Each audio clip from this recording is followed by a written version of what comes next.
warahmatullahi wabarakatuh. Selamat siang, mohon izin saya Agus Supriyadi akan memberikan tutorial alat centrifuge, yang mana centrifuge yang saya punya yaitu centrifuge merek 5702. Centrifuge ini berfungsi untuk memisahkan larutan atau sampel, yaitu sel darah merah menjadi serum atau plasma dengan menggunakan metode sentrifugal, yaitu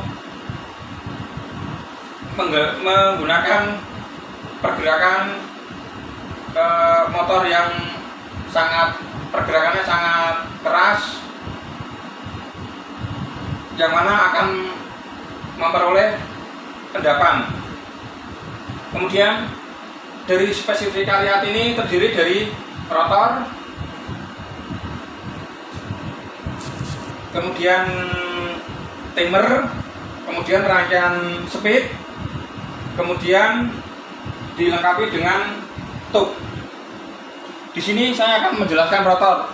Rotor di sini fungsinya yaitu yang tempatnya tube di sini yang akan bergerak.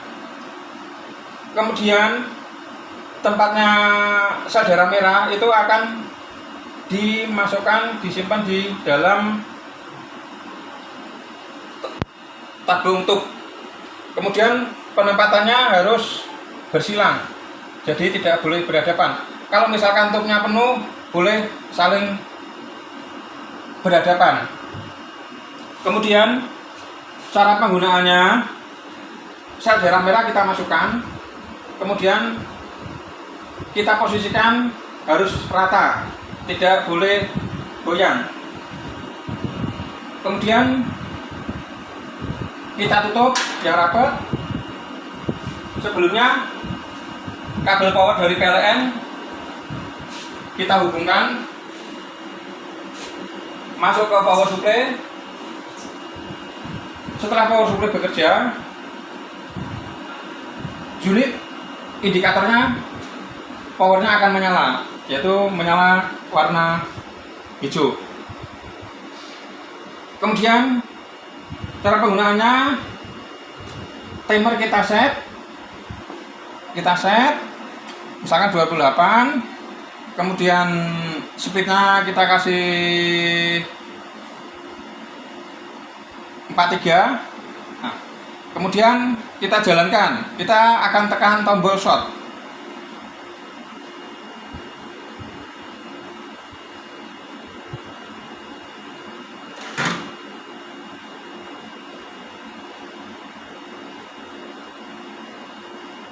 Nah, di sini sudah proses untuk pencampuran sel darah merah kurang lebih membutuhkan waktu paling lama ya 15 menit atau setengah jam. Untuk sel darah merah lebih bagus sampelnya itu kurang dari 1 jam. Bila mana lebih dari 1 jam, maka sampelnya sudah mengandung mikro bakteri atau mengandung virus. Kemudian untuk troubleshooting, biasanya yang sering terjadi centrifuge ini unit power tidak menyala. Dikarenakan apa? Dikarenakan ada beberapa fuse yang putus, yaitu dikarenakan ada di sini ada korsleting.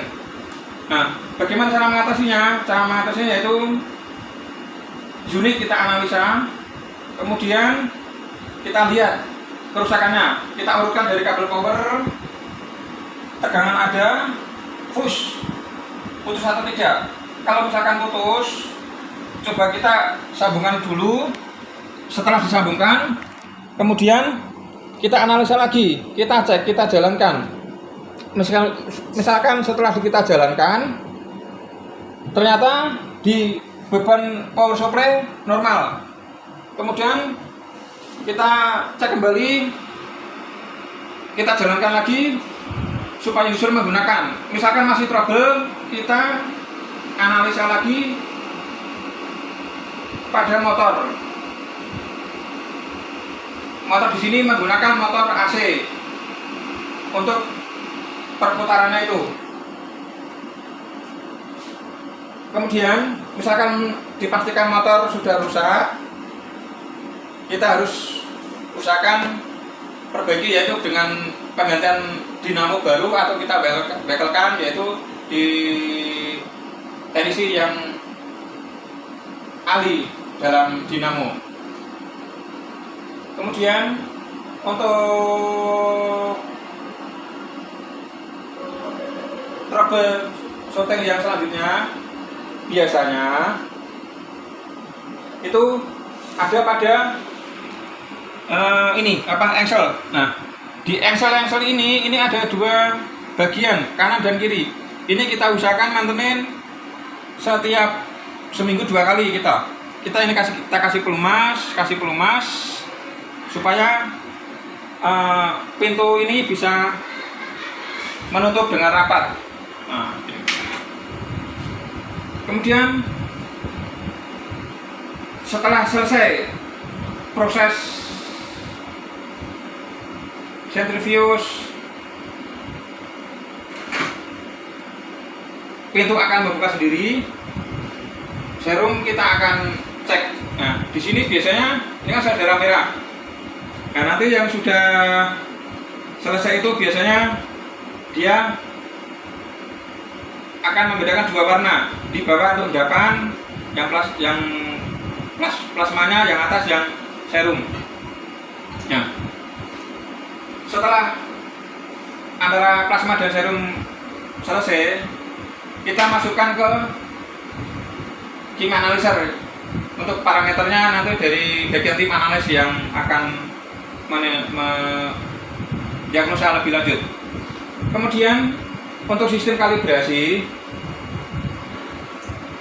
kita bekerja sama dengan BPK atau Bapeten untuk mengetahui layak alat sentrifuge ini berfungsi dengan baik atau tidak.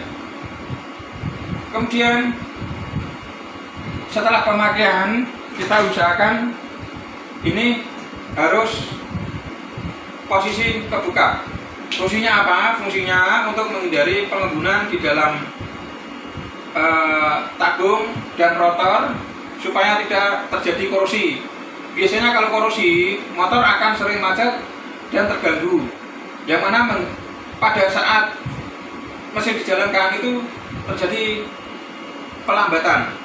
Nah, dengan dibukanya pintu, maka dia udara akan keluar. Kemudian speed sentrifuge ini biasanya antara 0 sampai 3000 rpm.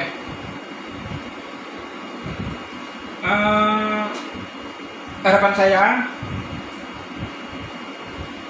alat ini bisa difungsikan dengan parameter yang sudah kita tentukan di bagian analis. Sentrifuge ini termasuk tergolong alat canggih juga karena sudah dilengkapi dengan safety, yaitu cairan tidak akan tumpah keluar karena sudah ada beberapa membran karet yang sebagai pengaman atau filternya. Nah, yang sering kita perhatikan pada saat maintenance, kita harus sering melihat dari segi karetnya ini tidak boleh robek atau mengalami kerusakan. Kalau ini misalkan robek, kita usahakan ganti secara periodik. Kemudian sebagai teknisi elektromedis, kita usahakan sering melakukan pengecekan dan pengunjungan ke alat ini. Kita cek dari rangkaian power supply-nya, tombol powernya, displaynya harus kondisi nyala, karena untuk mengetahui waktu yang kita kehendaki berapa, speed yang kita kehendaki berapa. Kemudian kabel power harus kita pastikan aman, tidak terjadi gesekan atau lecet. Kemudian penempatannya itu tidak boleh nempel dengan dinding. Jadi harus ada space. Karena apa? Untuk sirkulasi udara, supaya udara dari temperatur panas mesin sentrifuge ini bisa langsung terurai. Jadi tidak langsung mantul ke tembok. Misalkan ini nempel tembok, maka mesin akan cepat panas, yaitu overheat. Biasanya mesin akan panas. Kemudian yang sering terjadi bila mana ini mesin mati, maka diusahakan sudah dipastikan off, kabel dijabut. Kita menghindari bila mana terjadi kerusakan yang fatal. Kemudian sebagai tim teknisi elektronik, kita harus berupaya untuk memperbaiki ini sesuai prosedur atau SOP sebagai yang sudah dijalankan sesuai dengan buku manualnya. Ya, terima kasih ulasan atau tutorial mengenai alat sentrifuge. Mudah-mudahan tutorial saya yang saya berikan tadi bisa sebagai gambaran atau penjelasan bagaimana fungsinya, bagaimana cara penggunaannya, bagaimana cara troubleshootingnya, bagaimana cara memperbaikinya, dan maintenance untuk harian dan jangka panjang. Semoga bermanfaat. Terima kasih. Wassalamualaikum warahmatullahi wabarakatuh. Sehat selalu.